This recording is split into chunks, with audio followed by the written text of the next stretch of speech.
কিন্তু শুভেন্দু অধিকারীর মুখে রেল বিক্রি করা, বিএসএনএল বিক্রি করা, এলআইসি বিক্রি করা, ব্যাংক বিক্রি করা, কলিয়ারি বিক্রি করা, পেট্রোলিয়াম খনি বিক্রি করে দেওয়ার কোনো কথা পাবেন?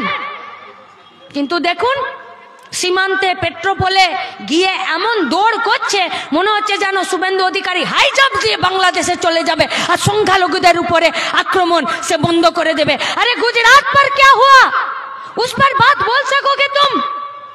उत्तर प्रदेश में क्या हुआ उसके बारे में आप बोल सकोगे? मालदार পরিযায়ী শ্রমিক মুসলিম গিয়েছিল মহারাষ্ট্রে কাজ করতে, কুপিয়ে কুপিয়ে তারপরে তার গায়ে পেট্রোল ঢেলে খুন করে দিল।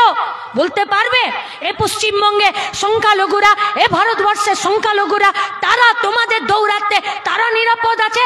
বাংলাদেশ দেখে তোমার খুব কান্না বেরোচ্ছে, কিন্তু ভারতবর্ষের জন্য তোমার কোনো কথা নেই।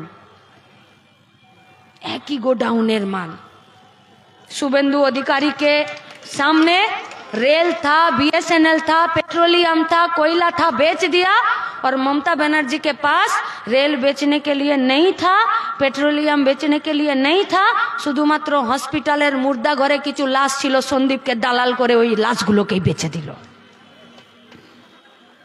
আপনি ভাবতে পারেন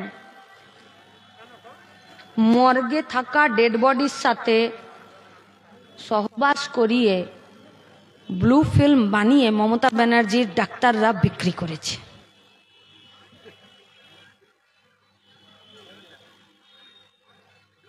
আপনি ভাবতে পারছেন?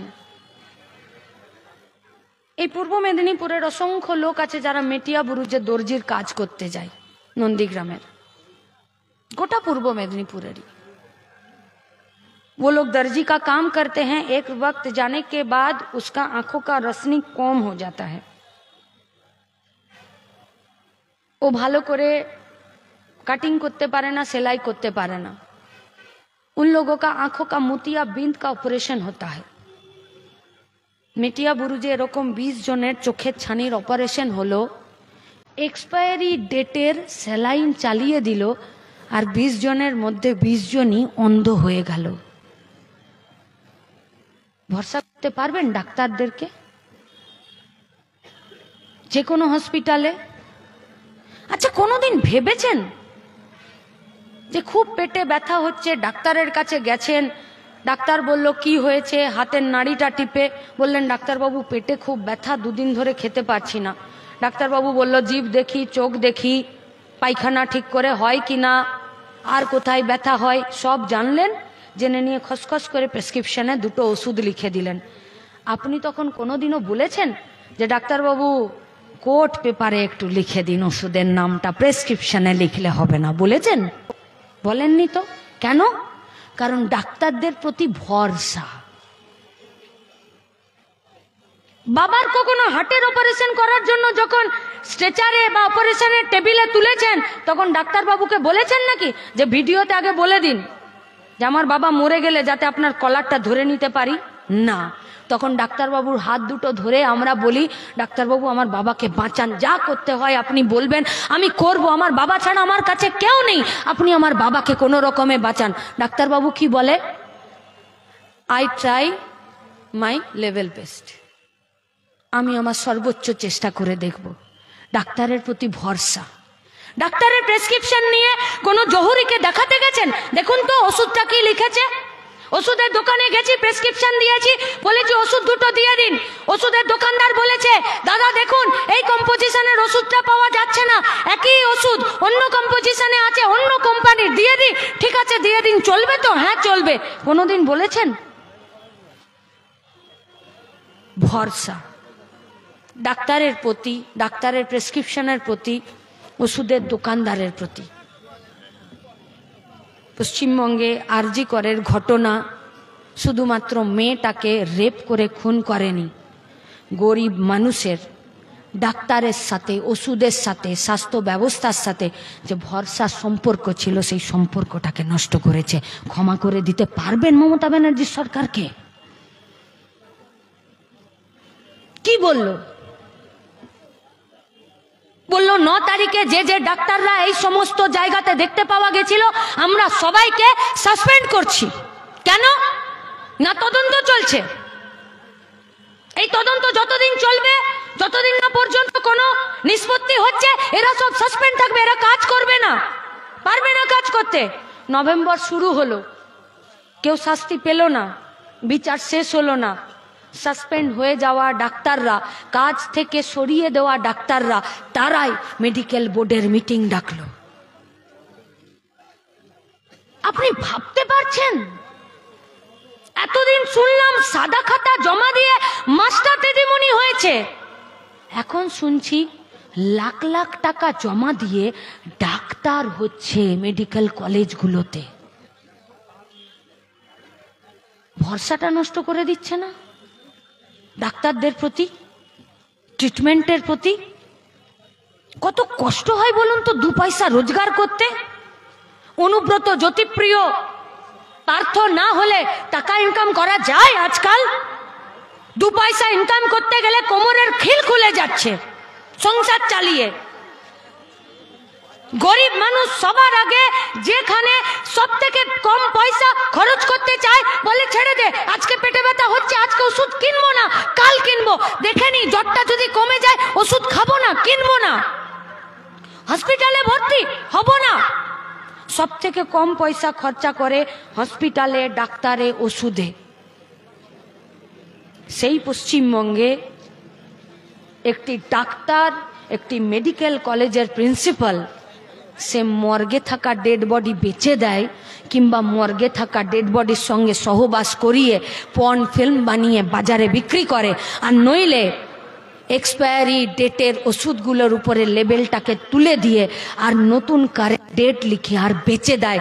আর তারপরে যখন আমাদের আন্দোলনে তাকে সাসপেন্ড করতে আমরা বাধ্য করি, তখন মমতা ব্যানার্জির সরকার তাকে প্রাইজ পোস্টিং দেয়, প্রমোশনাল পোস্টিং দেয়।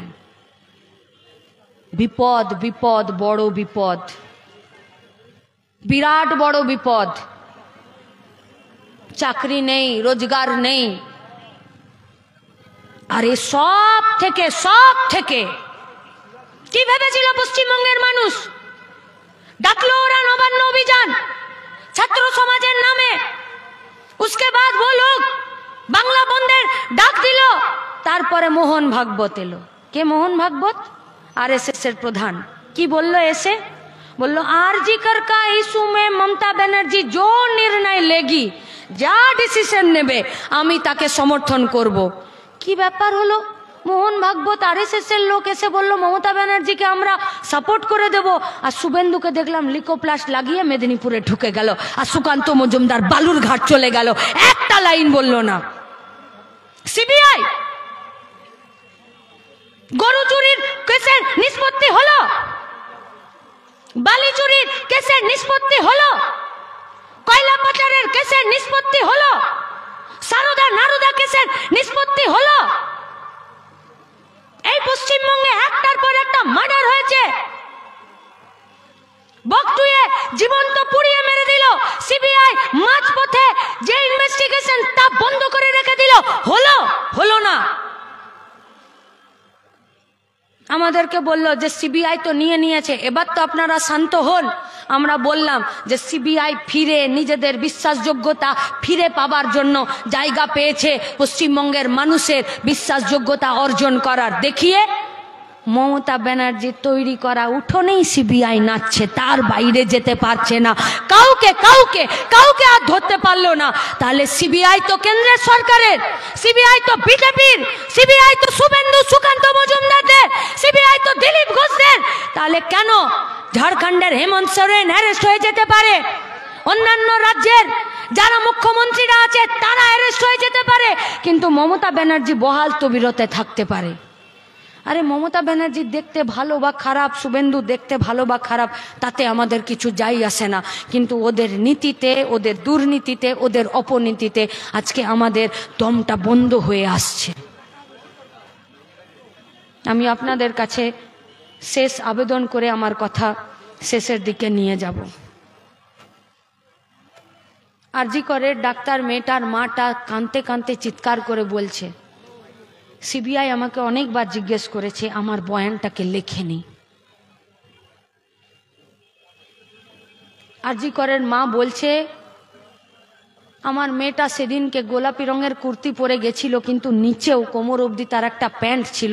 মেয়েটা যখন মরে গেল, আমি যখন মেয়েটাকে মরার খবর পেয়ে 3.5 ঘন্টা বসার পরে যখন আমি গেলাম আর পরে শুনলাম, তখন পুলিশ বলল যে মেয়েটার উপরে শুধু গোলাপি রঙের কুর্তিটা ছিল আর নিচের দিকটা ন্যাংটা ছিল।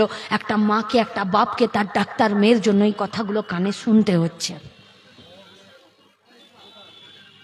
একটা বাপকে, একটা মাকে, তার ডাক্তার মেয়ে যে তার শেষ বয়সের ভরসা, খুব যত্ন করে, খুব কষ্ট করে বড় করেছিল, সেই মেয়েটার গলার হাড়টাকে ভেঙে দিয়েছে।